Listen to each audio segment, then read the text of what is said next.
আসসালামু আলাইকুম। ডুম্বুর জলবিদ্যুৎ প্রকল্পের বাঁধ খুলে ফেনী, নোয়াখালী ও কুমিল্লা অঞ্চলকে ডুবিয়ে ৮ জেলার ২৯ লক্ষ মানুষকে ক্ষতিগ্রস্ত করে এখন ভারত বলছে বাঁধ খোলার কারণে নাকি বাংলাদেশে বন্যা হয়নি। বৃহস্পতিবার ভারতের পররাষ্ট্র মন্ত্রণালয় থেকে একটি বিবৃতি দেওয়া হয়, যেখানে দাবি করা হয় ডুম্বুর বাঁধ খুলে দেয় বাংলাদেশে বন্যা হয়েছে এমন খবর প্রচারে উদ্বিগ্ন নয়াদিল্লি, কারণ এটি সঠিক নয়। দিল্লি থেকে এমন খবর প্রচারের সময় ভারতের অপর প্রান্ত থেকে নেমে আসা পাহাড়ি ঢলে ব্রাহ্মণবাড়িয়ার আখাউড়ার হাওড়া নদীর বাঁধসহ সড়কের ৮টি স্থান ভেঙে বন্যা পরিস্থিতি আরও ভয়াবহ রূপ ধারণ করে। দুই উপজেলার ৭ ইউনিয়নের ৩৪ গ্রাম প্লাবিত হয়েছে। চীনের দুঃখ হোয়াংহো আর আমাদের দুঃখ আমাদের প্রতিবেশী ভারত। তাদের মতো বন্ধু থাকলে আসলে শত্রুরা লজ্জা পেয়ে যায়। সময় এসেছে ভারতকে চূড়ান্ত পর্যায়ে বয়কট করার, কারণ এই ভারত আমাদের যে পরিমাণে ক্ষতি করেছে কোনো শত্রুর সঙ্গে এত ক্ষতি করে না। প্রথমে বলছি তিস্তার কথা। তিস্তার পানি প্রত্যাহারের আগে এর খবর জানায় না ভারত।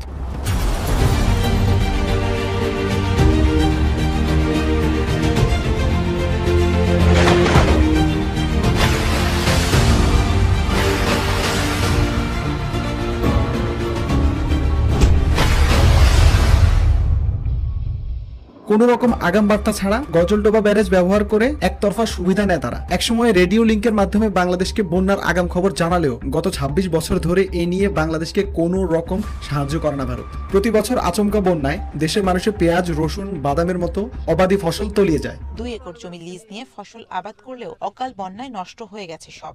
এখন ৩ থেকে ৪ ফুট বালুর নিচে ঢেকে আছে তার কষ্টের ফসল। বন্যা আসে একেবারে বালা পড়ি, এমন ক্ষতি হচ্ছে আর বন্যায় ৯৯০ হেক্টর আমন ধান ও ২০ হেক্টর জমির সবজি ক্ষেত তলিয়ে যায়।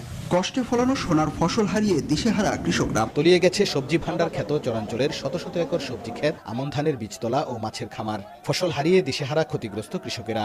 বেগুন পাট সব তলিয়ে গেছে, আর কৃষি জমির ধান বীজ ফলছিল আর কি, বীজগুলো সব নষ্ট হয়ে গেছে।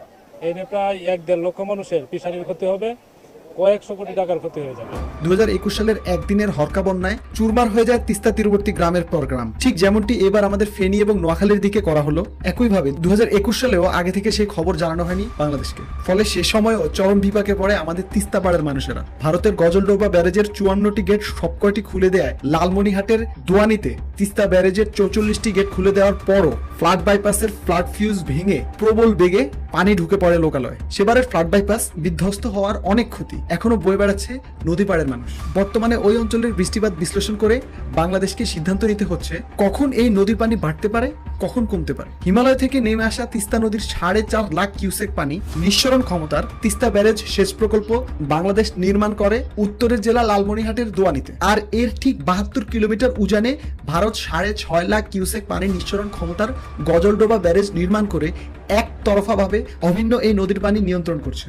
এরপর রয়েছে ফারাক্কাবাদ। পূর্বে বাংলাদেশের ক্ষতি হয়, ভারত এমন কোনো কাজ বাংলাদেশে না করার প্রতিশ্রুতি দিলেও কথার বরখেলাপ করে ফারাক্কাবাদ নির্মাণ করে। ফারাক্কা বাঁধের ফলে স্বাভাবিক পানি প্রবাহ বন্ধ হয়। শুষ্ক মৌসুমে বাংলাদেশ ন্যায্য পানি থেকে বঞ্চিত হয়। পলি জমির নদীতল ভরাট হয়ে যাচ্ছে।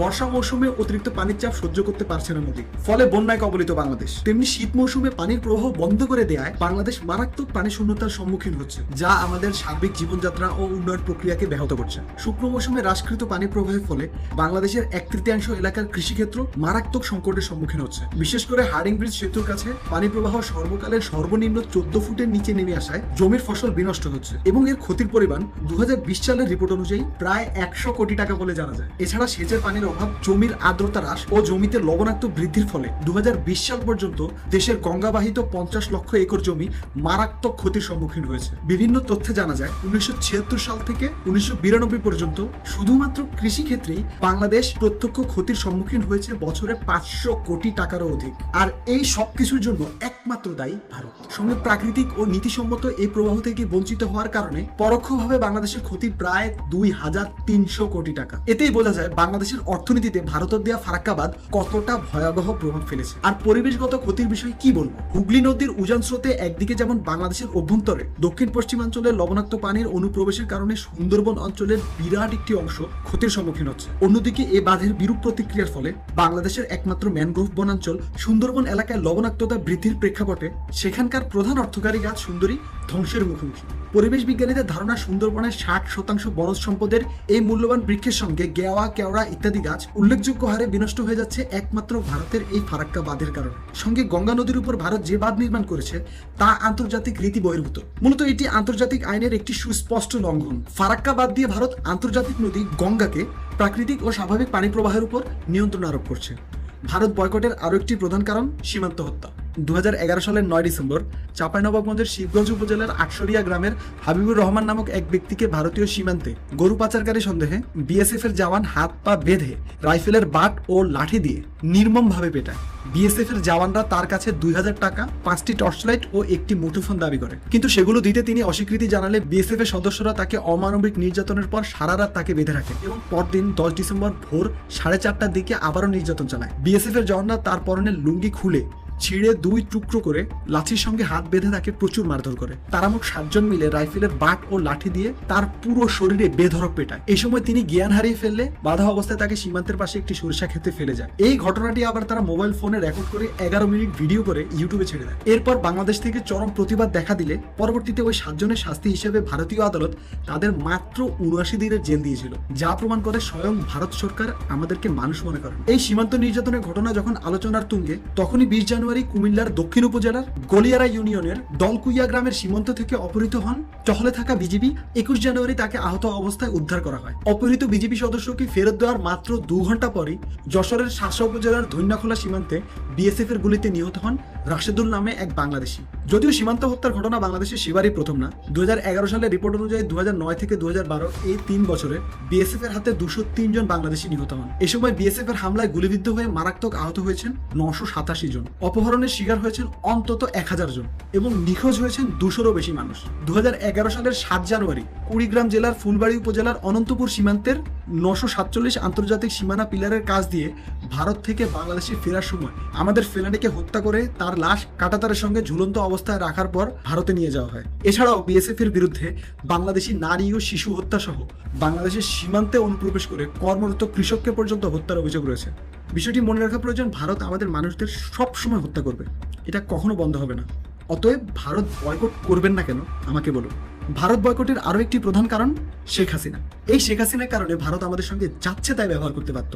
আমাদের দেশের অভ্যন্তরীণ রাজনীতিতে ভারতের অযাচিত হস্তক্ষেপ। এই শেখ হাসিনার কারণে ভারত বিগত 1.5 দশক যাবৎ আমাদের রাজনীতিতে হস্তক্ষেপ করে যাচ্ছে। সর্বশেষ দ্বাদশ জাতীয় সংসদ নির্বাচনেও তার ব্যতিক্রম হয়নি। ক্ষমতাসীনদের প্রতি ভারতের নিরঙ্কুশ সমর্থন এদেশের মানুষকে শুধুমাত্র ভোটের অধিকার থেকেই বঞ্চিত করেনি, সঙ্গে একটি কর্তৃত্ববাদ শাসনের দিকে ধাবিত করেছে। এই সুযোগে ভারতের অর্থনৈতিক আগ্রাসন আমাদের দেশের অর্থনীতির জন্য মারাত্মক হুমকি হয়ে দেখা দিয়েছিল। বাণিজ্যিক অসমতা ছাড়াও ভারতীয়রা দেশের বিভিন্ন ক্ষেত্রে বৈধ অবৈধভাবে কাজ করে প্রতি বছর বিপুল সংখ্যক বৈদেশিক মুদ্রা নিয়ে যাচ্ছিল। ভারতের বিনিয়োগ এবং যৌথ উদ্যোগ ইত্যাদি বেড়েই চলেছে। খাদ্যপণ্য সহ বিভিন্ন পণ্যের ব্যাপারে ভারতের ওপর নির্ভরশীলতা বিভিন্ন সময়ে দেশের মানুষকে বিপদে ফেলেছে। ভারতের সমর্থন এবং সহযোগিতার জন্য শেখ হাসিনা সরকার এমন একটা নতজানু অবস্থানে পরিণত হয়েছিল যে যার কোনো তুলনা হয় না, এবং ভারত এর সুযোগ নিয়ে যাচ্ছে তাই ব্যবহার করেছে। মনে রাখতে হবে, এমন কোনো খাদ্য বা ব্যবহার্য পণ্য নেই যা ভারত থেকে বাংলাদেশে আমদানি করা না হয়। আমদানি যতটুকু করা হোক তার চেয়ে বেশি আসে চোরাই পথে। সব মিলে বিশাল অঙ্কের বাণিজ্য হয় ভারতের। অথচ ভারতীয় পণ্য যা কিছু বাংলাদেশে আমদানি হয় তার প্রায় সবই আমরা উৎপাদনে সক্ষম। অতএব ভারতের মুখোমুখি হবার কোনো কারণ নেই। বয়কট ভারতীয় পণ্য। মনে রাখতে হবে, আমরা নয়, ভারত আমাদের উপর নির্ভরশীল। ভারতের কাছ থেকে চাল, গম ও পেঁয়াজের মতো জরুরি এসব পণ্য আমদানিতে শীর্ষ সারিতে রয়েছে বাংলাদেশ। 2021-22 অর্থ বছরে দেশটির মোট রপ্তানিকৃত কৃষি পণ্যের 11.46% ক্রেতাই ছিল বাংলাদেশ।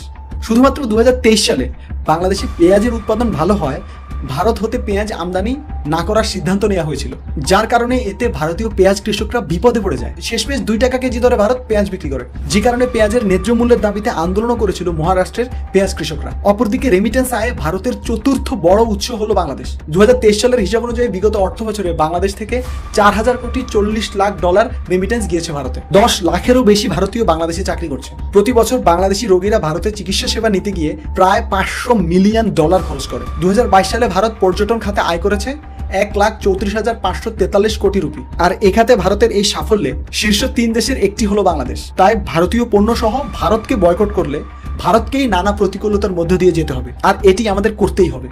ভারত বয়কটের আরও একটি প্রধান কারণ ট্রানজিট চুক্তি। আসামে কলকাতা বন্দর দিয়ে 1400 কিলোমিটার পথ অতিক্রম করে একসময় পণ্য পরিবহন হতো, অথচ 2018 সালে দুই দেশের মাঝে স্বাক্ষরিত ট্রানজিট চুক্তির মাধ্যমে এখন বাংলাদেশের ভেতর দিয়ে 520 কিলো রাস্তার ট্রানজিট সুবিধা পাওয়ায় 880 কিলো রাস্তা কমেছে ভারতের। আবার কলকাতা বন্দর থেকে ত্রিপুরার দূরত্ব 1600 কিলো থেকে নেমে এসেছে 400 কিলোতে। এতে ভারতের সময় ও খরচ দুটোই সাশ্রয় হচ্ছে, অথচ ট্রানজিট মাসুল হিসেবে ভারতকে প্রতি মেট্রিক টন বাবদ দিতে হচ্ছে মাত্র 554 টাকা, আর প্রতি কিলোমিটার সড়ক ব্যবহারে খরচ হবে মাত্র 2 টাকা।